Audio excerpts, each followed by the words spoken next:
Well, we have such a beautiful day today that I thought we would leave the computer inside.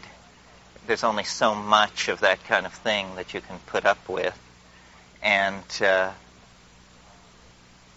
sort of examine our tools, if not our premise, today, rather than go forward with looking at the time wave in the way we have been. So since this is a fairly small group and I'm feeling fairly confident, I'd like to talk about language today, and I will attempt to open this with a performance, which is something I rarely, like never, do. 'Twas brillig, and the slithy toves did gyre and gimble in the wabe.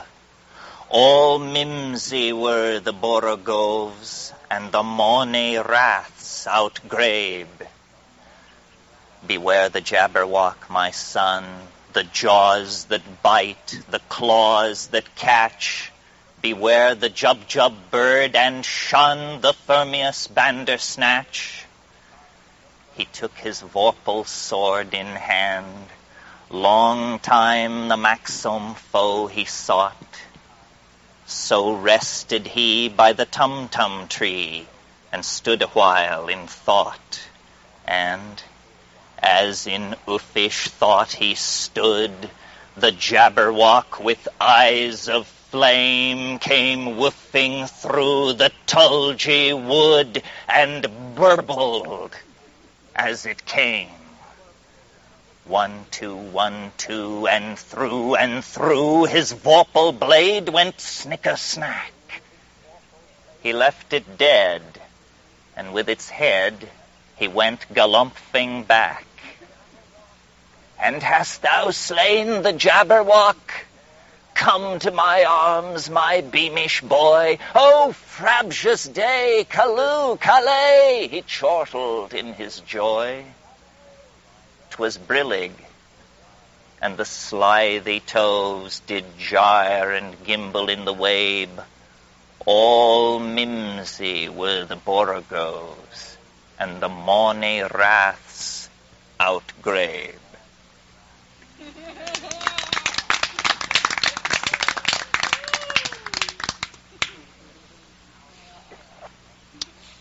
That's worth hours of the other stuff.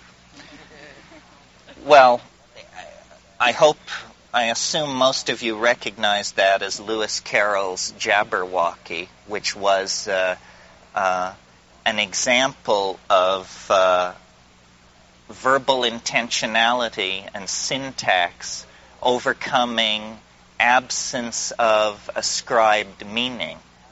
This is what's happening here, that the intentionality of meaning is so great that it overcomes the absence of conventional definition. And we've been talking a lot in this section about language and the origin of language. And we've also been using language in a fairly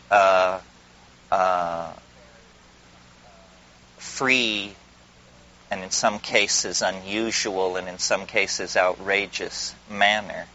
So that's what I meant when I said it made sense to examine the tools.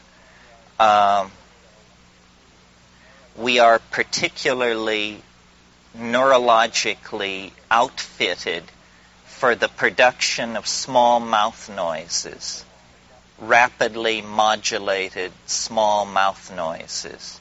We can do this, I've proved it myself, for hours at a time without exhaustion. And what is going on there is that rather than the rippling of plumage or the rubbing of hard body parts against each other, since we don't have any hard body parts to rub against each other most of the time, communication in our species has taken the form of neuromodulation of small mouth noises. Now, these small mouth noises are transduced into acoustical waves, a physical phenomenon which moves from point to point in ordinary Newtonian space. The acoustical pressure wave strikes the ear. The ear conveys the particular unique signature of that arriving acoustical wave into, for what of a lack of a better term we have to call the mind. And the mind takes this acoustical signal and compares it with an imprinted dictionary built up out of experience. It does this very, very quickly.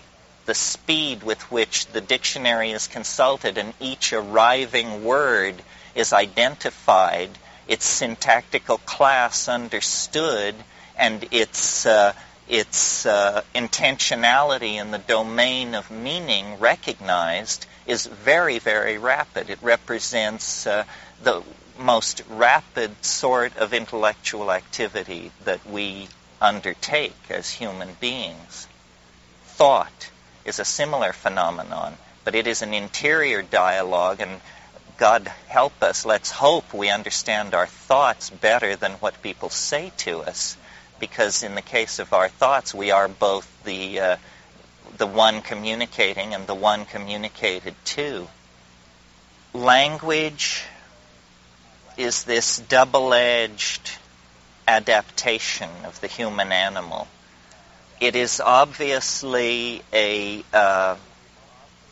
multifaceted, multipurpose, adaptive advantage in all environmental situations, because if you can image and linguistically process evolving situations, you have a leg up over an organism which is hardwired for reaction along the line of instincts.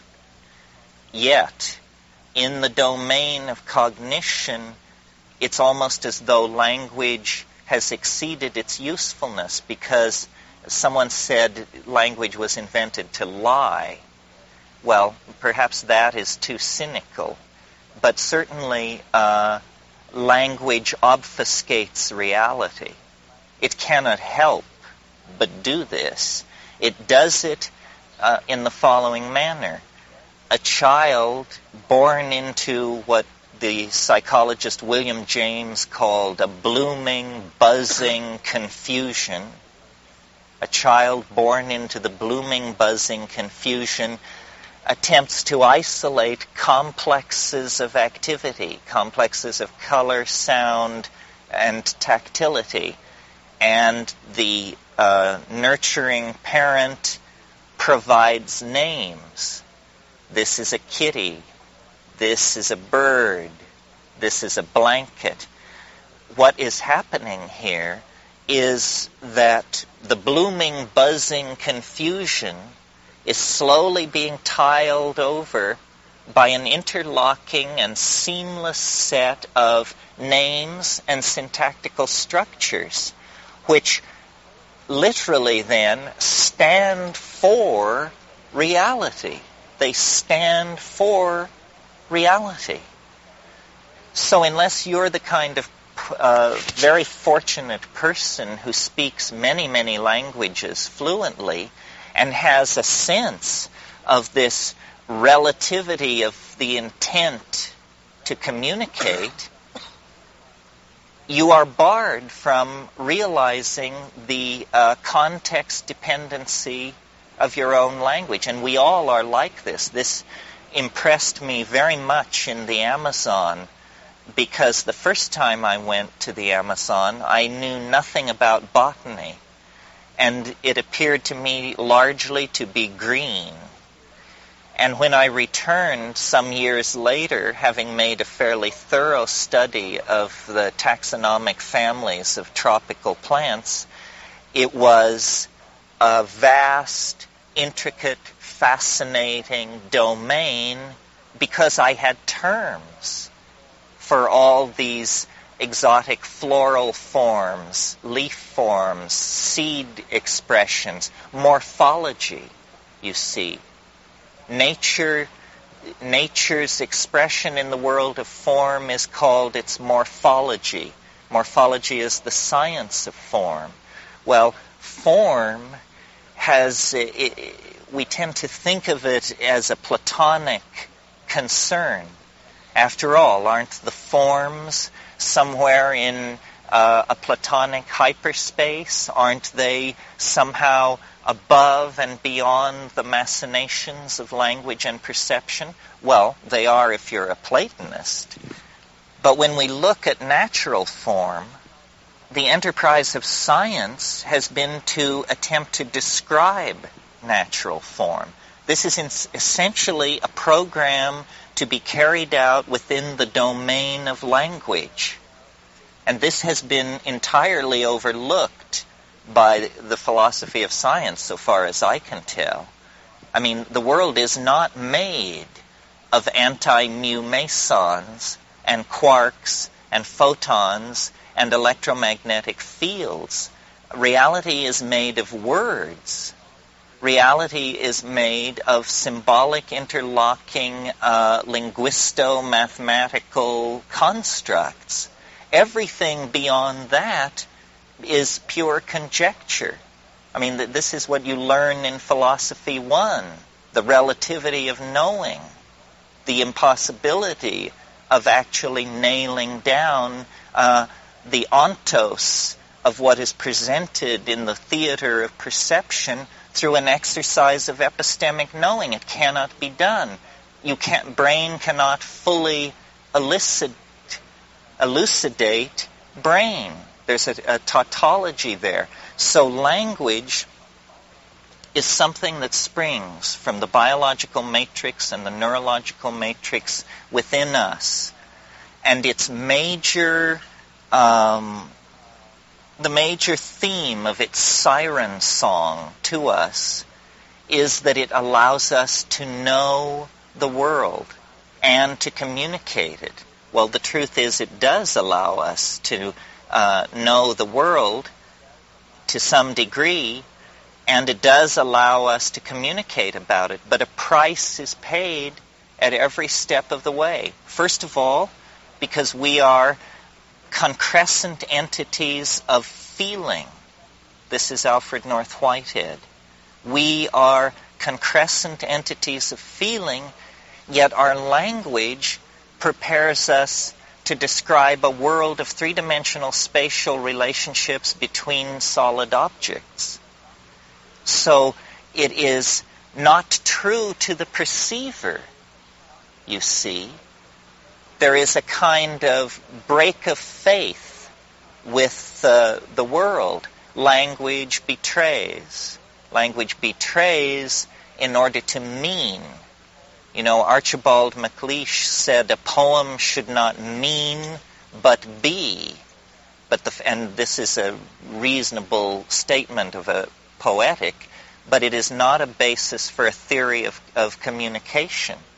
A theory of communication depends on correct mirroring of the meme that is being transmitted, no matter how far down the line it has come.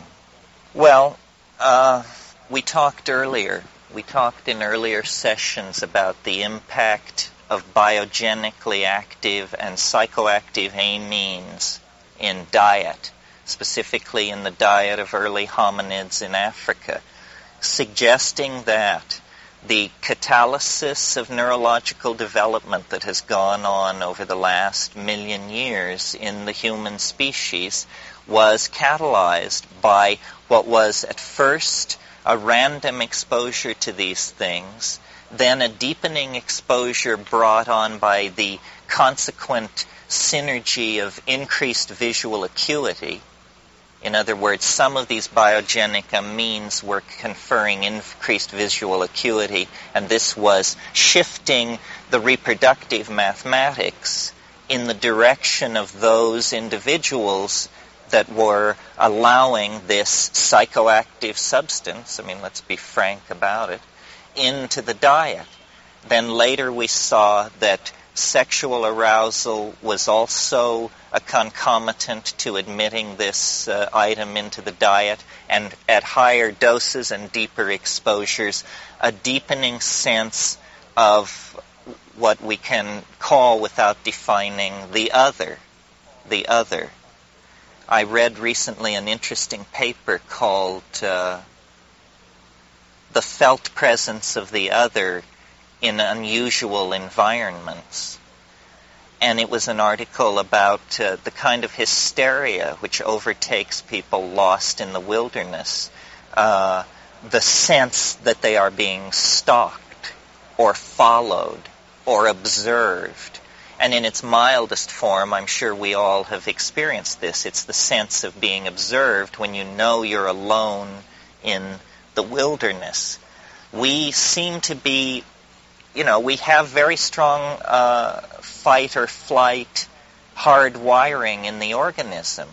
And we also, when we admitted these biogenically active amines into the diet, we set ourselves up for a kind of undefined frontier between ourselves and the other. Language took its place in that fissure and began to create the earliest images of the other. But antecedent to the image is the feeling. And that was the point that I wanted to make, that in all cases, antecedent to the image is the feeling, the felt presence of immediate reality, which is the unique province of the individual. It is not, we choose to attempt to communicate it, but it is always and forever, by the nature of the situation, ours and ours alone. Well, the idea then that language is a double-edged adaptation that has both served us and betrayed us on different levels needs now to be looked at in the light of the fact that culture is more and more consciously becoming a project carried out in the domain of language by, for instance, propagandists, both governmental and commercial. Reality is more and more in the image. And when we talked about virtual realities and the tendency of technology to create the dream utopias of the unconscious prehistory and shamanism, you see that what is happening is we are, as a global culture, abandoning ourselves in a way to the image because nothing else can be done. There aren't enough resources, there aren't enough metals in the planet to give everyone the kind of standard of living that is enjoyed by the technocratic elites in the West. So instead, there has to be this trade-off in image. Now, this is not something new. We see it reflected in American life over the whole post-war era. Because, I don't know if you've noticed, but in order to make good on the grand promise that was to accrue to the American middle class consequent upon the defeat of fascism, this utopia that was to come to be, for it to happen, it was done tackily. That was the price that was paid. Eric Jansch said, the question regarding space colonies is not is it possible, but how will we keep it in good taste? And this was a question that was not answered by American culture in the 50s. It was essentially a suburban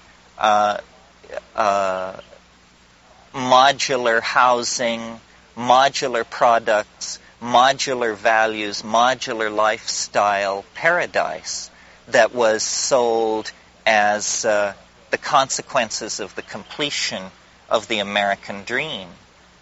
Part of what we have been living through this period is a a hallucination of improper language.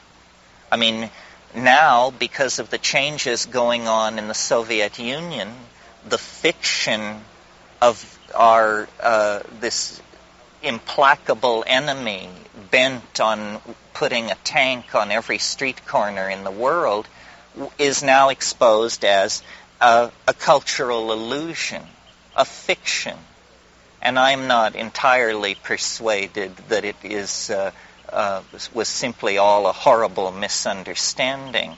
It seems to me these illusions played very strongly into the hands of different factions on both sides.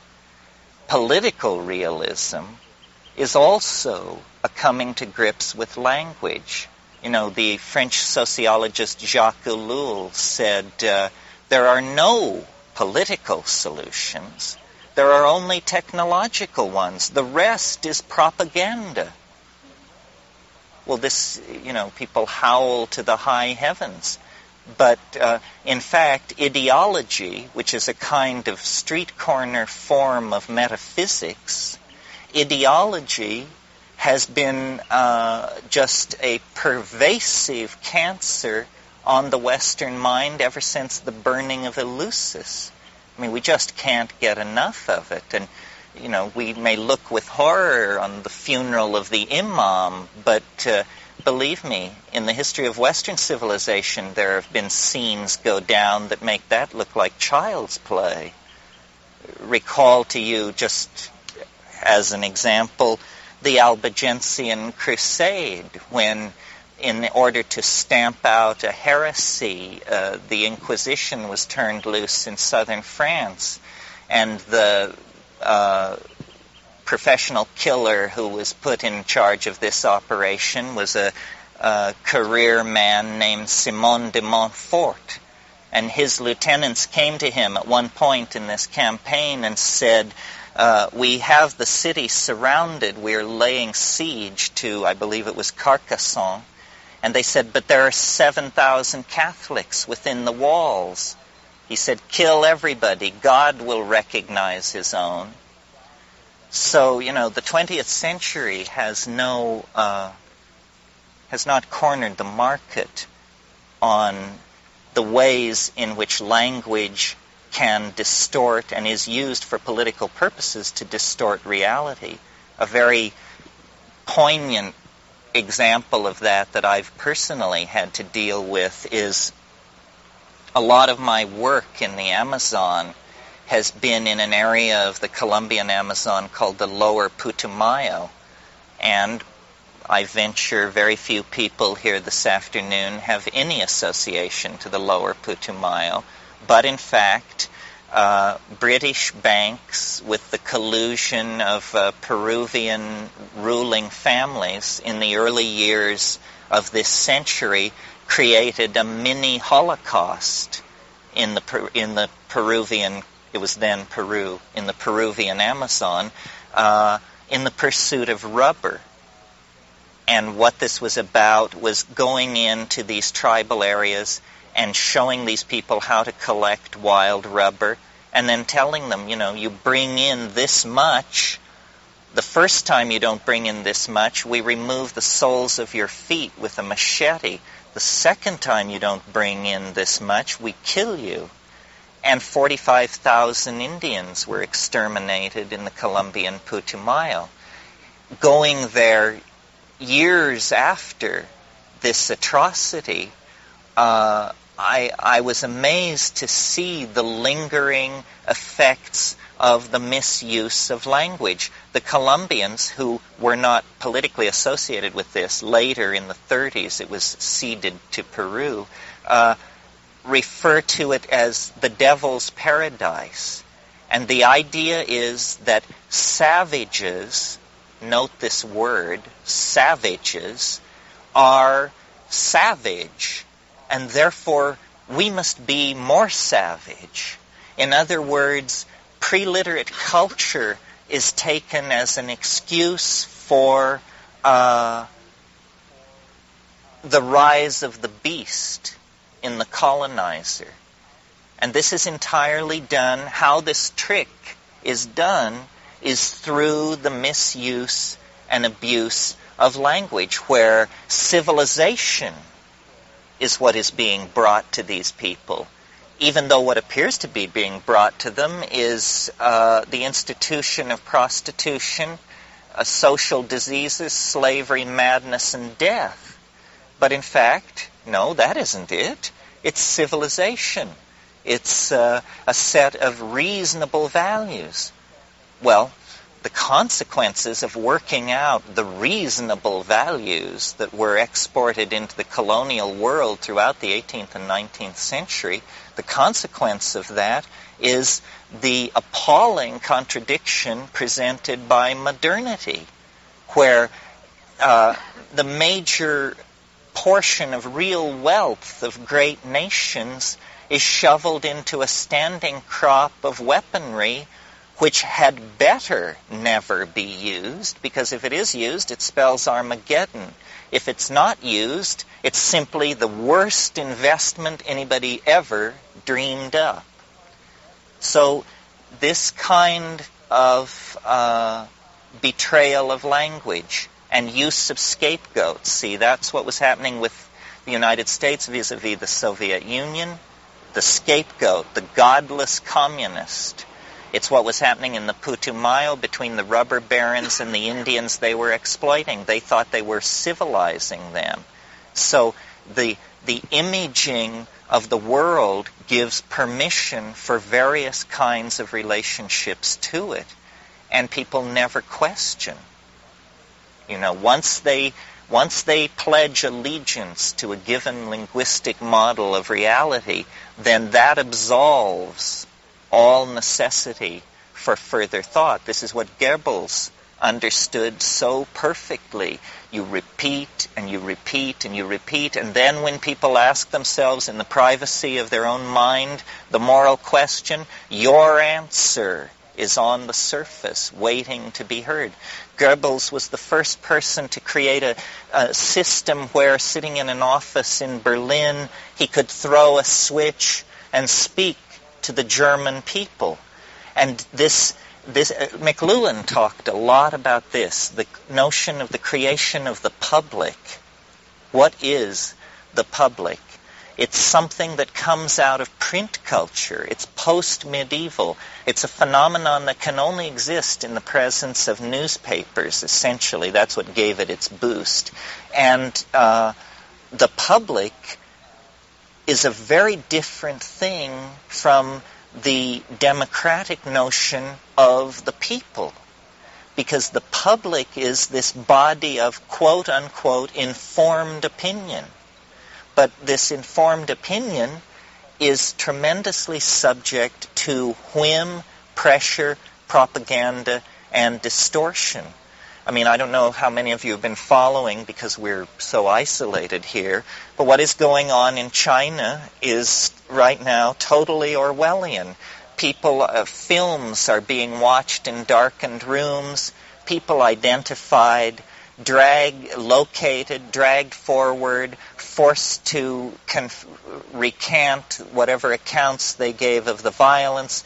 These film clips are being shown side by side on the evening news, where 3 weeks ago we were hearing that the army would never attack the beloved students. Now the army is patriotically rounding up dissidents, hooligans, bandit elements, and those who would destroy the compact between the party and the people. This is just a shift in language. Remember the scene in 1984 where the party hack is giving the speech, and midway through the speech he's handed a telegram on the podium that tells him that the enemy has changed. It's no longer Oceania. They've made peace with Oceania and have begun bombing Eurasia, the other state. And in mid-stride, he doesn't even have to end a paragraph. He can just turn the language and plow off in another direction. Well, is there any cure for this, or are we simply the prisoners each of us in our own way, of people smarter than ourselves? Well, not really, I think, because outside the domain of language is some kind of domain of authentic feeling. We have thousands of words for technological processes, widgets, and what have you. Our vocabulary of feeling comprises about 10 words. Love, hate, disgust, revulsion, obsession, like that. Yet, in the same way that we are capable of this very intensely modulated brain state that translates itself into small mouth noises, we need to be aware of an internal horizon of self-perception that is extremely rich and complicated and shifting all the time. Now that's who we actually are. That is not the top-down values of the culture that we wear like clothing. That's who we are. This is what McLuhan said when he said we wear culture like an overcoat. It's something sold to us. You go out and buy it and you try it on. If Time magazine doesn't fit you, maybe The Economist will. If neither fits, well, try the Journal of Foreign Affairs. You'll find an overcoat that fits, and then that will become part of your culture. I saw the cartoon in the New Yorker last night, the well-dressed man and his wife leaving a party, and he's saying to her, "How can we relate to people who belong to the Book of the Month Club?" You know, these are strong cultural disparities. So to overcome culture, really, which I view as provisional and semi-toxic, there has to be a way back to bedrock, to something that is satisfyingly transcendental in an immediate sense. So it cannot be a philosophy, as far as I'm concerned. Maybe philosophies work for the more rarefied among us, and they have the consolation of, I don't know, Episcopalianism, Orthodox Judaism, logical positivism, whatever trip they've got running. But I've always found philosophy to be recreational and won't really serve. Well, so then what is there? First of all, there is nature. Nature silently attended is still a modality that is beyond the reach of the language of most of us, and of those of us who need it most fortuitously, because we have the smallest vocabulary for its description. So when we go into nature, it's a flirtation with a kind of iridescence. It's a search for, I blush to use such a word, but a lost innocence, which most of us associate with childhood. Some of us had terrible childhoods, so we just associate it with the lost paradise of Eden or a utopia. But in nature, there is an implicate order. There is the bedrock out of which the human iridescence springs. And human culture is an extremely evanescent, transitory, and non-equilibrium kind of condition.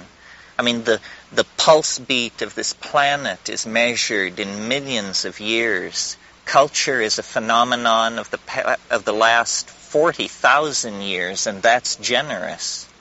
So culture has about it this miraculous, instantaneous, and almost intrusive quality against the background of the rest of the body of nature. But going into nature is not simply a prescription for joining the Sierra Club. What going into nature means is taking seriously the alchemical faith that preceded the positivist flowering of science and looking into the heart of matter with the expectation of encountering a mystery. Now, in the most practical sense, what this has to mean is the psychedelic experience, hallucinogenic plants. It cannot mean anything else. Now, of course, we're in the slightly uncomfortable position of having that be illegal. But that in itself should be a sufficient indication for most people that something is going on. I mean, my take on legality is essentially that of Charles Dickens, who was sort of an Edwardian anarchist. And his famous throwaway line on that was, "The law is an ass." And, it's sadly true in this case. But I'm not really interested in it as a legal issue. I'm interested in it as a human rights issue, if you want to put it that way. In other words, my assumption is that in the same way that the Western mind reached a certain place where it recognized that slavery, whether it made economic sense or not, was morally insupportable, and in the same way then that a universal right to own property, if you've got the money, has been more or less institutionalized, and the oppression of women is now recognized as a kind of self-defeating strategy of male dominance. In the same way that these things have been signposts in the continuing history of human self-definition, so shall be the understanding that life, liberty, and pursuit of happiness in the age of modern pharmacology has to mean the right to control your own state of mind in the appropriate, subject to the constraints of time, place, and manner, so forth and so on. So that's enough about the socio-political end of it. What is more interesting is the thing in itself, what it is, that it is something which our cultural biases, reaching clear back to the phonetic alphabet, and to the male dominance, the fear that societies run along the lines of male dominance have of boundary dissolution. I mean, for 1,000 years in Western civilization, the only boundary dissolution that was socially sanctioned was getting plastered. And that appears to have been specifically for the purpose of getting laid. I mean, as far as research can tell us, for 1,000 years nobody got laid who wasn't stone drunk because everyone was such a paragon of social rectitude. Well, it's truer than you think. Alcohol is clearly a medium for permission in a Calvinist milieu. Well, I could talk about this in all kinds of different ways. It's very interesting. I talked about scapegoats, and I talked about the misuse of language. I suppose since I got that deep into it, I might as well say what I'm thinking, which is that the drug issue now looms as an obvious new horror. I mean, it has all the trappings of the communist under the bed. I mean, I have not yet heard crack cocaine referred to as godless, but any day I think the connection will be made that this is a godless drug. The problem here is, again, a problem of language. We have one concept, drug. It moves from aspirin to heroin through LSD and on into television. These things can all be spoken of as drugs. So then what this means immediately is somebody has stacked the rhetorical deck against a reasonable discussion of the matter because our vocabulary is so impoverished. I mean, are we to believe that we need the same policy for television as we need for heroin? Are we to believe that psychedelic psychotherapy is to be treated with the same hand that resolves the crack cocaine issue? So while the government squawks education, no education is taking place. Rather, what is taking place is a poisoning of the linguistic domain in which we will then be expected to forge a solution. So what I've tried to say on this issue, and some of you who saw this month's Mother Jones may have noticed that they put me in there, more picture than text, which tells you something about an age of symbols. But what I've tried to say is that we need to define drugs operationally. We need to say what it is we don't like, and then we need to find out what it is that does what we don't like. Okay, what is it we don't like? I submit to you that what we don't like about drugs is unexamined, obsessive, and habitual behavior. Unexamined, obsessive, habitual behavior. Meaning, somebody's into something, and by God, if you get in their way when they're on their way to it, you're in trouble. They do not question their obsession. They indulge their obsession, and they will tolerate no discussion of it. So unexamined, habitual, obsessive behavior is extremely objectionable to all of us, I think. I mean, we call anything that we don't like, we call it robot-like, automaton, unthinking, zombie, so forth and so on. Well, imagine if our partners in the new global materialism, the Japanese, had introduced into this country at the end of World War II a drug which within a few years made such deep inroads into the American population that people were spending an average of 5 hours a day loaded on this drug. What would we think? We would think that it was a crime against a culture on the scale of Auschwitz. But as a matter of fact, we did this to ourselves. Television, introduced at the close of World War II, has become a form of electronic heroin. And it isn't even your trip. They don't even let you go on your own trip. You get a trip designed on Madison Avenue to sell, this year's model of the crapmobile or whatever else is being pushed. So unquestioningly, and even as I speak, I'm sure there are people in this audience who are revolted at my lack of patriotism and love for an American institution of such nobility and depth as TV. Well, you know where I pulled back from TV? Really pulled back from it? It was when I made a mild knock on TV and someone in the audience said, well, you can say anything you want about television, but you must admit that it's given our children a wonderful education concerning nature. Anyway, pursuing the theme of operationally defining drugs to give us a little more linguistic scope,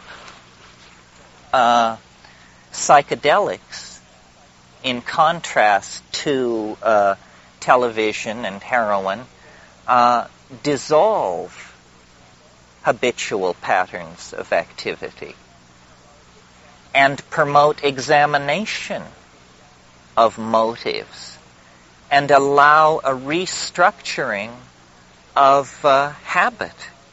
Before LSD was made illegal, back in the 60s, very respectable psychologists such as Humphrey Osmond and Hoffer were obtaining 40% cure rate of chronic alcoholism with one high-dose exposure.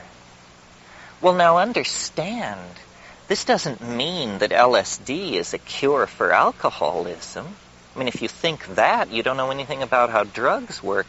That 40% cure on one high-dose exposure to LSD of alcoholism means that this person took this psychedelic, it dissolved their boundaries, it dissolved their defenses, they came face to face with the fact that they were killing themselves, and when they came down, they reached into their bowels and found enough intestinal fortitude to chop it off. Well, this is real, this is the dream of all other therapies. Now, AA achieves this, but at the cost of closing the mind. You know, a truly devoted graduate of AA does not have an open mind on the drug issue because they have been taught that opening your mind even a little bit may lead you back to the bottle. Well, they're trying to solve a personal dilemma in a context of neurosis. I'm sympathetic to that. But in the meantime, the rest of us have to try to make sense of these extremely complex issues, because the transcendent, which is what we cannot seem to find and what we are strangling for want of, lies precisely in the direction of this forbidden domain. What are we going to do about it? In other words, authentic, boundary-dissolving, internal hierophany does in fact reliably occur in the presence of these plants and compounds. But nobody knows what to do about it. We have become so accustomed to seeking the answer that even as a community, we have a lot of trouble figuring out how you just face the answer, how you come to terms with the options that are actually available. Well, I've talked about it today in a slightly more political context, because when you hang out in the baths with these State Department people, it's like a virus in the water. I mean, you find yourself raving about triage, Saudi uprisings, infrastructures. There's just no cure for it. Are there questions? So the question is about the sexuality and the relationship of sex to drugs. Well, it's kind of a shifting crowd here. I mean, we've been into some of this in other sessions. My origin scenario for consciousness, which I just brushed on today, is this idea that these bioactive amines triggered increases in visual acuity, which made them important to be kept in the diet. At slightly higher doses, all psychoactive drugs of the indole type are CNS activators. In other words, they cause arousal, generalized arousal, which is a restlessness, an alertness, an attention to incoming sensory detail. But this can also be channeled almost by decision into sexual arousal and sexual activity. And I think it's quite a smooth spectrum from arousal to sexual arousal, through preceded and followed by perhaps chanting, preceded and followed by perhaps dancing, and then higher doses of these things usher into the mystical, for want of a better word, this transcendent other. Tim Leary, he made a great case for sex and psychedelics. Every time they would say that LSD breaks chromosomes, he would say that it causes orgasms that last, and then he would add a greater increment of time as the propaganda war required to hold the numbers steady on both sides. Certainly sex under psychedelics is quite astonishing, although psychedelics without sex are so astonishing. It's perhaps an embarrassment of riches to pile it on. The analogy between sex and psychedelics that I think is the cogent one and is very few people go through life without ever brushing up against sexuality. I mean, you have to have a truly bizarre biography for it to never come and get you. On the other hand, it is not only possible, but millions and millions of people do go from the cradle to the grave without ever having a psychedelic experience. Well, to my mind, this is just an instance of an appalling infantilism that is culturally sanctioned. I mean, the culture not only doesn't care if you never find out about this and remain forever immature, virgin, good word. The society not only does it not care, it's specifically interested in seeing that you don't have this experience. Well, it's part of the birthright. This is what religion was for the first 1,000,000 years before it fell into the hands of men who insist on wearing dresses.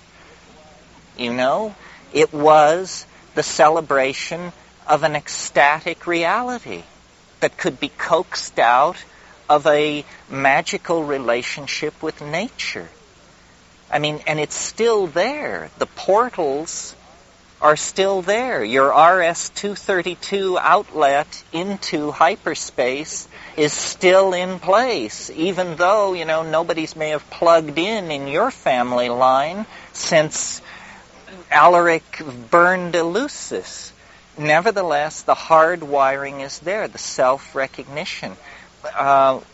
We are children without this, and not in the sense of innocent, but in the sense of infantile, because this is part of the birthright. How can anyone else decide for someone else that access to the transcendental reality shall be barred? I mean, if somebody somewhere in the world puts a lien on a religion, people are waving their arms in outrage. This is deemed to be one of the most fundamental kinds of interference with the dignity of the individual. Well, but if your religion involves the practical accessing of the transmundane through means sanctioned by millennia of usage, I mean, I'm not an advocate for everything that rolls out of the laboratory. I'm an advocate for things sanctioned by millennia of usage. And to have a profane government interpose itself between you and that reality, why, it's ludicrous. You just have to read your Thoreau to know what you do in that case. And if you don't have time for Thoreau, I'll tell you. You just ignore it. It's a bunch of baloney. That's a completely out-of-hand move on the part of the oppressor-dominator mentality. So, sex took me on a trip there, but I hope you liked the first part of the answer. Yeah. We can't all be Stanley. We can't all be Alfred Russel Wallace. We can't all be Bjorn Borg. So people opt for vicarious sensation. I don't know where this is going because the technologies to carry it a great distance are far advanced. This comes to a very interesting question, which boils down to, in its most cogent form, the question: is man good, or what is man? Because what we appear to be moving toward is a technological domain where we will be able to be whatever we want to be. And, it's a litmus test for what we want to be. I mean, if you could be whatever you wanted to be, would you watch XXX rated movies every waking moment? How many people would? This is the great fear that the dominators have about the drugs. Their position is, if drugs were legal, everybody would be a junkie. a cheerful view of human nature. They're saying, you want to legalize these things? Don't you understand what it would be like? Well, I as a user of drugs, am insulted by the implication. The government has never been a major factor in the decisions I made about my program of ingestion. And I think that it's preposterous to suggest that the moral rectitude of the government stands between a dope-crazed population and the object of its fondest desires. I think it's all in language. If a gram of cocaine cost what a tube of airplane glue costs, you don't see a lot of gentlemen with neatly trimmed gray beards driving Porsches with airplane glue in their fur. It just doesn't happen because it's tacky. It's tasteless. Drugs are very subject to the images in language. One of the funny things that goes on it may have changed now, but the last time I was in the Amazon, in the lowland Amazon, they grow coca, but it's not part of the huge criminal syndicates that grow the highland coca, which is much stronger. So we go up these rivers, hundreds of miles up these jungle rivers, and people are growing coca, and they invite you to chew coca with them. And the moment that there is any rapport established, they want to go on this rap about how this is not a drug. I know you think this is a drug. This is not a drug. This is a food. This is making us strong. This allows us to work. Without this, we would be nothing. Well, what he's saying is, adopt my language so that you can see this reality as we see it. And in fact, they're quite right. I mean, you can chew coca for weeks on end, and when you leave the Amazon and fly home, it's no big deal. All this, the most virulent family of addicting drugs is always presented, crack has changed it a little, but the classic virulent addicting drugs are the opiates. Well, opium was known for 3,000 years before anyone noticed that it was addicting. The earliest known account of addiction is in 1603. William Playfair, a name freak. So for thousands of years, opium had been used and not been recognized as addictive. Now, you have millions of people running around thinking that if they get within several feet of it, Satan will sink his claws into them. This is all a grand silliness. And not that heroin addiction is not a problem. I don't want to imply that. But what I'm trying to say is the way we see these things, the way we image them, is what gives them their power. Does that do it for you? Other comments? Why hadn't it been seen that it was addictive? Because it was part of the culture? No, because opium really isn't terribly addictive. The only time in history that opium was turned into a social problem was in the 19th century. Yes, just to review your history for you for a moment, in the 1840s, a series of international incidents went on in the Far East that have come to be called the Opium War.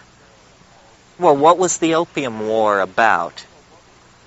The British East India Company, which was nothing more than the profit-making arm of British imperialism, the British East India Company had created a huge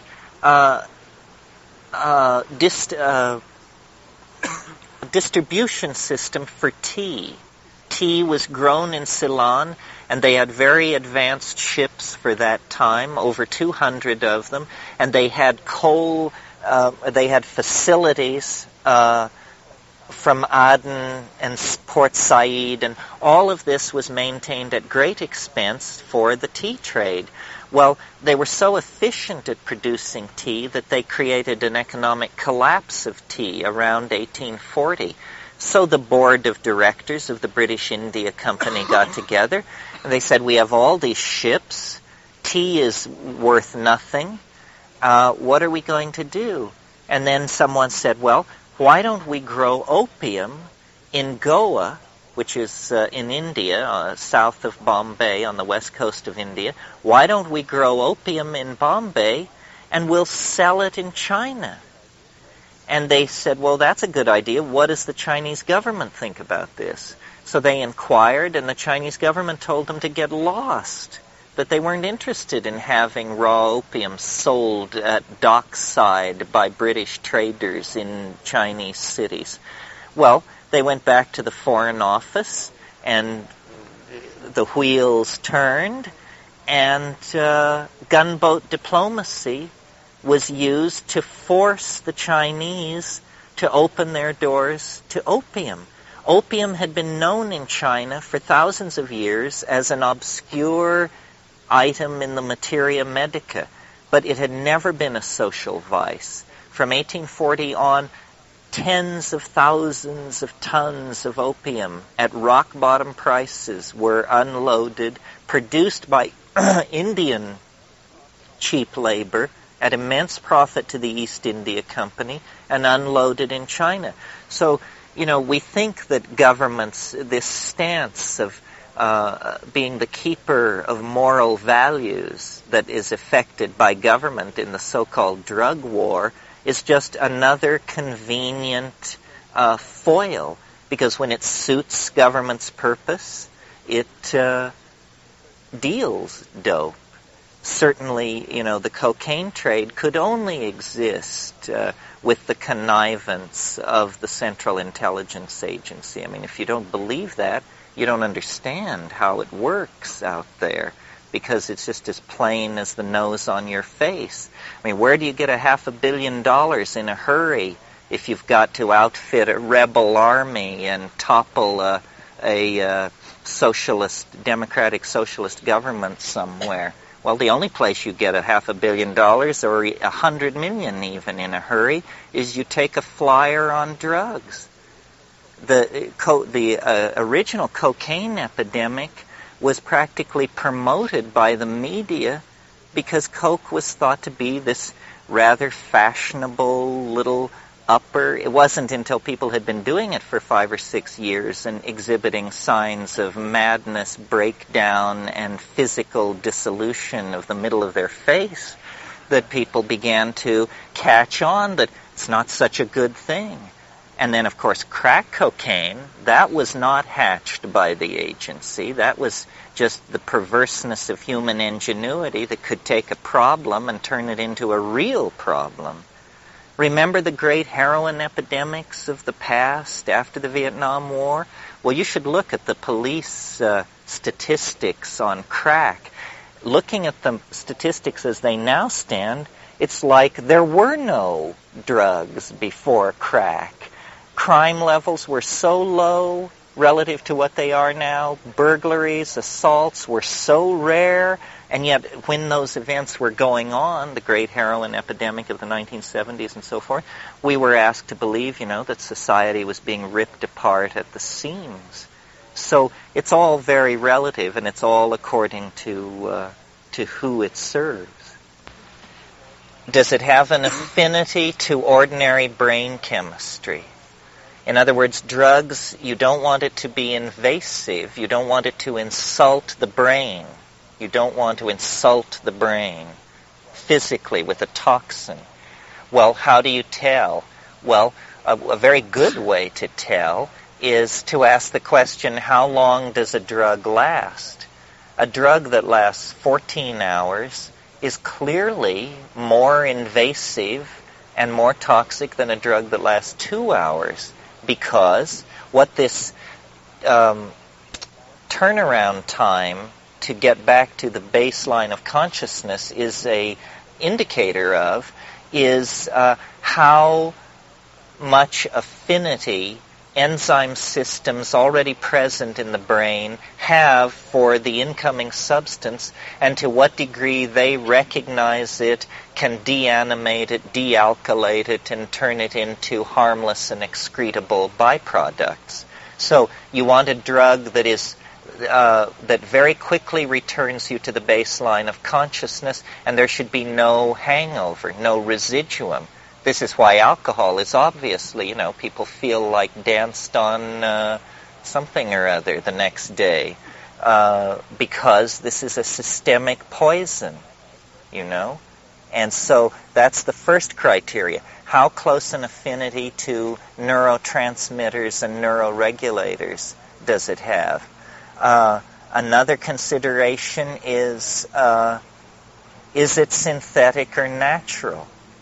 Now, people argue with this one because people are, in my humble opinion, quite lumpen about granting a distinction between the synthetic and the natural. I mean, they just say, well, we're natural. That's what people say. We're natural, so anything that comes out of the lab, that ought to be natural too. Well, would you mainline plutonium? I don't think so. So I'll make the argument for natural substances on two levels. One, fairly rational, which is that a substance that occurs in plants has been use-tested in living systems for millions and millions of years. It is a constituent of organic life. The proof of that is that it is present there. So that alone argues that it has a certain affinity that places it above a synthetic. The more airy-fairy of my metaphors on this issue is that I think I really, especially in this area, give great credit to Rupert Sheldrake and his idea of the morphogenetic field. I really think that let's contrast two drugs, a synthetic drug like ketamine, a pseudo-hallucinogen, and a indole hallucinogen, a true hallucinogen like psilocybin. Well, psilocybin has been taken for thousands and thousands of years by tens of thousands, perhaps millions of people. It has a morphogenetic field and in a way, when you take a drug, the drug takes you. I mean, the drug is opening, and you are opening, and there is a dimension of recognition about which it's rather difficult to say very much. And the third criteria in thinking about the possibility of substances as a tool for spiritual growth is, does it have a history of human usage? Does it have a long history of human usage? That's, in a way, the most important of all. No synthetic has a long history of human usage, and most things with a long history of human usage will turn out to come from a plant. So what you need is, all these people who went before, they proved that substances like psilocybin, ibogaine, harmaline, mescaline, the experience of the human community over time proves that these things do not cause birth defects, miscarriages, tumors, blindness, madness, ulcers, so forth and so on. In other words, since we are not allowed to legally investigate anything, since we are not allowed protocols for human investigation of anything, old or new, then really the only human data available is ethnographic data on obscure Amazonian tribes and rituals conducted in the Mexican highlands. Well, to my mind, it isn't. I'm not an advocate of drugs. I'm an advocate of psychedelics. Drugs that are not psychedelic interest me approximately as much as I assume they interest everybody else. I mean, I sometimes do them. Certain ones I abuse, caffeine most notably. I can't abuse alcohol because I'm a migraineur. But the psychedelic thing is a special category and a special political issue. I read a book recently, mentioned this to some of you, by Arnold Trebeck, who's one of these think tank East Coast type policy formulating consultant to the government type characters, and clearly a good guy on our side, advocating legalization and meeting the objections to the legalization of hard narcotics with a number of interesting arguments. The book is like over 600 pages long. Well, when you look in the index, there's nothing about LSD, nothing about psychedelics, nothing about MDMA, psilocybin, DMT, DPT, ibogaine, STP, none of this. Apparently, they're choosing to pretend that the issue of psychedelic therapy and the issue of the spiritual dimension that is accessible through plant chemistry, it's too much even for the liberals to handle. They don't even want to talk about it.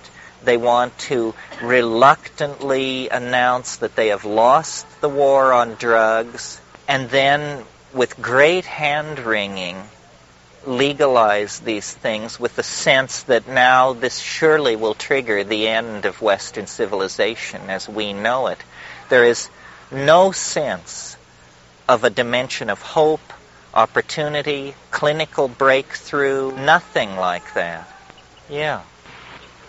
Yes, the question is language and the fact that how does what I said about language relate to what I've said previously about the DMT state, and why is it that some people come back speechless from these dimensions? I'm glad you asked this question, probably not because I'm going to answer it, but because it reminds me of something. In a way, it's answering. I see language as an uncompleted program. Language is something which wants to be beheld, but is only heard. And so there is this tension. You recall I said a few days ago that after many grapplings with the DMT ecstasis, that I had the feeling that the place you break into there is a playpen. It's an environment created by someone very strange who has a very curious notion of human psychology, and it is an environment that they imagine would be reassuring to human beings. And I've stuck with this model for many, many years, the model of the playpen, and that the elf machine, self-transforming elf machine entities were like toys. They were like attention-grabbing, colorful teaching devices to engage the attention of the human being that has just come across. Well, strange to say, the other night I was thinking about all of this, and a little piece was added. And I'll try it out on you. I tried it out on somebody who's quite sophisticated about DMT, and they said, that's absolutely wrong. That is not what it is. But undaunted, I'll try it out on you. As you go into the DMT state, there is this question about the intent of these machine elves. They're funny. They're zany, but you know how the Three Stooges cartoons operate, where there's a lot of finger in the eye and mallet on the head stuff? So in this DMT place, there is this mad zaniness, this sense of a Bugs Bunny cartoon run amok kind of thing. And everybody people who've had this experience say, well, you can't trust these little guys, or you have to be on your toes. These are magical entities. These are not love bunnies. They're little, gnome tending toward demon, and you don't know where to draw the line. So thinking about this the other night, I tried to construct emotionally for myself a picture of a human situation that would give me the same feeling about what was going on as I have when I deal with the entities in the DMT thing. And it came to me instantly what it was and what the missing ambiance of it is that I've never included in a lecture. What's going on, I'm sure, is that the aura of these little guys is that they're sharp. They're sharp. They're funny. They're zany. But they're sharp. And I think what they are is they're traders. And the whole funny emotion that invades the DMT exchange has to do with the possibility of getting screwed. Not getting killed, not being driven mad, but being taken. Being taken, quite literally. And these toys, which they offer, are trade goods, in effect. And what they are saying in that place is, what have you got? What have you got? Look at this. Look at this. What did you bring? What do you have to trade? Well, the opening lasts only a few minutes, and as the dialogue is getting started, the dimension closes upon itself. But this is, I think, the lost piece of the puzzle. That's all, folks.